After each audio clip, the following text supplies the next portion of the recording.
Jadilah pengikutku, sama seperti aku juga menjadi pengikut Kristus.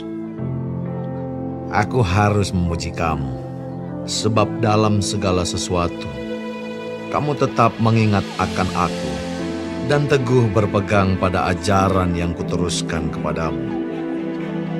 Tetapi aku mau, supaya kamu mengetahui hal ini, yaitu kepala dari tiap-tiap laki-laki ialah Kristus. Kepala dari perempuan ialah laki-laki, dan kepala dari Kristus ialah Allah. Tiap-tiap laki-laki yang berdoa atau bernubuat dengan kepala yang bertudung, menghina kepalanya. Tetapi tiap-tiap perempuan yang berdoa atau bernubuat dengan kepala yang tidak bertudung, menghina kepalanya, sebab ia sama dengan perempuan yang dicukur rambutnya. Sebab jika perempuan tidak mau menudungi kepalanya, maka haruslah ia juga menggunting rambutnya. Tetapi jika bagi perempuan adalah penghinaan bahwa rambutnya digunting atau dicukur, maka haruslah ia menudungi kepalanya. Sebab laki-laki tidak perlu menudungi kepalanya. Ia menyinarkan gambaran dan kemuliaan Allah, tetapi perempuan menyinarkan kemuliaan laki-laki. Sebab laki-laki tidak berasal dari perempuan, tetapi perempuan berasal dari laki-laki. Dan laki-laki tidak diciptakan karena perempuan, tetapi perempuan diciptakan karena laki-laki. Sebab itu, perempuan harus memakai tanda wibawa di kepalanya, oleh karena para malaikat.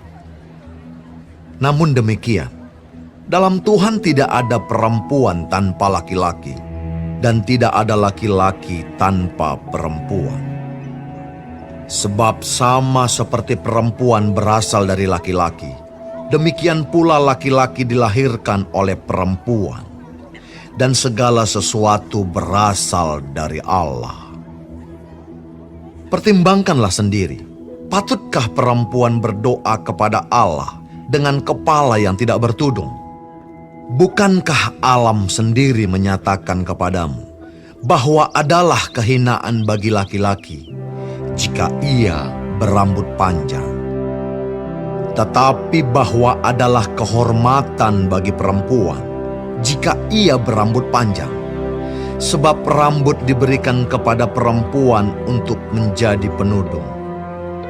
Tetapi jika ada orang yang mau membantah, kami maupun jemaat-jemaat Allah tidak mempunyai kebiasaan yang demikian. Dalam peraturan-peraturan yang berikut, aku tidak dapat memuji kamu, sebab pertemuan-pertemuanmu tidak mendatangkan kebaikan, tetapi mendatangkan keburukan.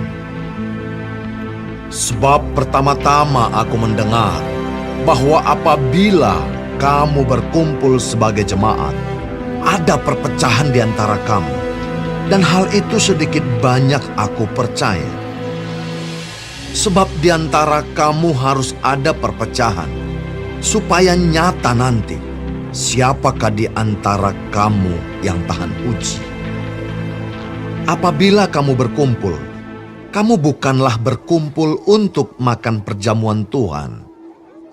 Sebab pada perjamuan itu, tiap-tiap orang memakan dahulu makanannya sendiri, sehingga yang seorang lapar dan yang lain mabuk. Apakah kamu tidak mempunyai rumah sendiri untuk makan dan minum?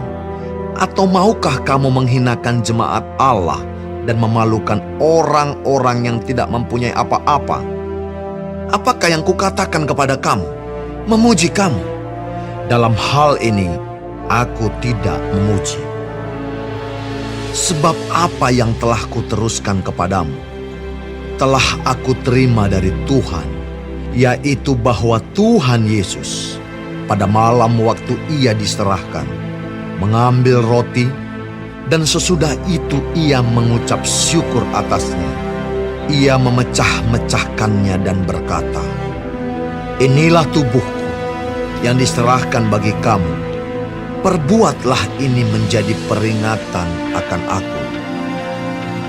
Demikian juga ia mengambil cawan sesudah makan, lalu berkata, "Cawan ini adalah perjanjian baru yang dimeteraikan oleh darahku. Perbuatlah ini setiap kali kamu meminumnya, menjadi peringatan akan aku. Sebab setiap kali kamu makan roti ini dan minum cawan ini, kamu memberitakan kematian Tuhan sampai ia datang." Jadi barang siapa dengan cara yang tidak layak makan roti atau minum cawan Tuhan, ia berdosa terhadap tubuh dan darah Tuhan. Karena itu, hendaklah tiap-tiap orang menguji dirinya sendiri, dan baru sesudah itu ia makan roti dan minum dari cawan itu. Karena barang siapa makan dan minum tanpa mengakui tubuh Tuhan, ia mendatangkan hukuman atas dirinya. Sebab itu banyak di antara kamu yang lemah dan sakit, dan tidak sedikit yang meninggal. Kalau kita menguji diri kita sendiri, hukuman tidak menimpa kita. Tetapi kalau kita menerima hukuman dari Tuhan, kita dididik supaya kita tidak akan dihukum bersama-sama dengan dunia. Karena itu, saudara-saudaraku, jika kamu berkumpul untuk makan, nantikanlah olehmu seorang akan yang lain. Kalau ada orang yang lapar, baiklah ia makan dahulu di rumahmu, supaya jangan kamu berkumpul untuk dihukum. Hal-hal yang lain akan kuatur kalau aku datang.